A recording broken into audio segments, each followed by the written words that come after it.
Hello, my name is Sarah Daglis, and welcome to my open house video. Your student is in my Algebra 2 class this year. I'm going to go over a couple of things about the class as well as just have you get to know me a little bit better. So a little bit about me. I am from Georgia. I grew up in a town called Beaufort.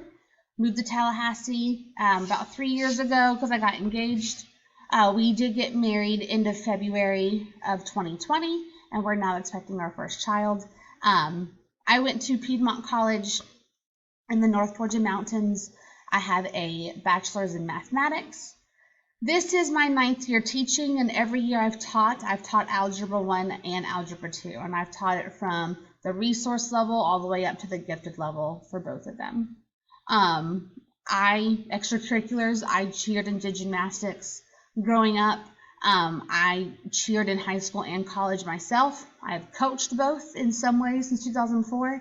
And moving down here, I am now the sponsor of the Lincoln cheerleading program. So I kind of look over the whole thing. So if you have any questions about cheer, let me know. This is just some of my people. So there's my husband, there's my family in Georgia, and then there is our daughter who was going to make her grand entrance in November. Okay, enough about me, time about the class. I do have a remind set up for all the classes. Parents are allowed to be a part of it as well. Students, definitely, I want all my students on there. Parents, you can also sign up. The code is at Alg2Daglis. You can text the number 81010, or you can use the app and use this is the class code. This is also on the top of the syllabus that your students brought home that first week of school, which is also on Canvas, which takes me to the next one. Canvas is what needs to be used if your student is ever absent or quarantined, or they just want to go back and get more resources. They can get to Canvas through the ClassLink portal. If they are quarantined, they are expected to go to Canvas every single day to get the work that they missed. I have notes, I have their assignments, I also have video lessons up, so they don't have to miss anything if they are sent home. Class procedures that I am expecting from your child.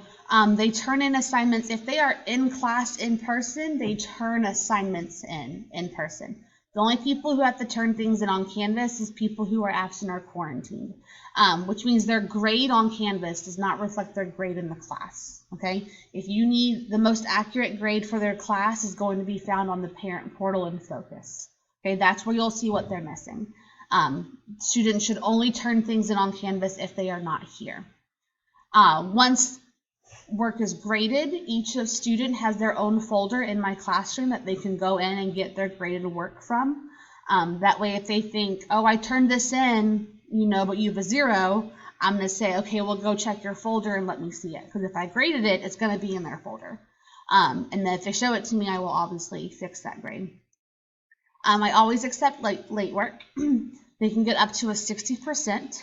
And I do have a late work bin in the class. Or they could submit that on Canvas as well. If they are doing it at home and they want to turn it in without forgetting it, they can turn in late work at home. Just let me know so I know to go look for it. If they are absent, obviously they do get that day to make it up before it's considered late. If they are ever absent on a review day before a quiz or a test, they are expected to take that quiz or test when they return, because we're not learning any new material. Okay, so missing a review day does not mean they get to postpone their quiz or test. They're still expected to take that when they are here. Calculators, I do have some calculators in the classroom, but they can't leave the classroom. I suggest that we get graphing calculators this year. I personally like the TI-84s. I know Casio has their own kind of graphing calculator. This is the Texas Instrument brand. We are going to use them a lot. We do lots of graphing in the Algebra 2. I have shared with the kids some free apps that they can use while they are at home. And I have a couple of graphing calculators they can use in class, but not very many. So try to get one if you can. eBay is a great place to find them for cheap. If you go to the stores like Office Depot or Target, they're like $120. But if you go on eBay, they're usually cheaper there. Books, everyone has an Algebra 2 book. They took it, they checked it out, they have it at home. I will tell them when to bring it to class. That's also an extra resource for them. When they are home, they can do extra problems. All the answers to the odds are in the back of the book, so they can work through the odd problems and then check themselves. So it's an extra resource. But sometimes we use it in class, just not all the time. So that's pretty much Algebra 2 in a nutshell. If you have any questions at all, please email me. Do not message me through Focus. It doesn't pop up. I don't get a notification. So it might sit there for days before I even see that I have something there. So my preferred way of contact is going to be my email address, which is going to be daglis@leonschools.net. I can actually type that on here. daglis@leonschools.net. Hope it helps if I can type it correctly. There we go. This is the best way to contact me.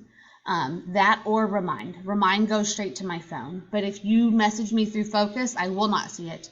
If you message me on Canvas, I don't see that if I'm not at school. So if you're trying to contact me after hours, email is going to be how you need to reach out.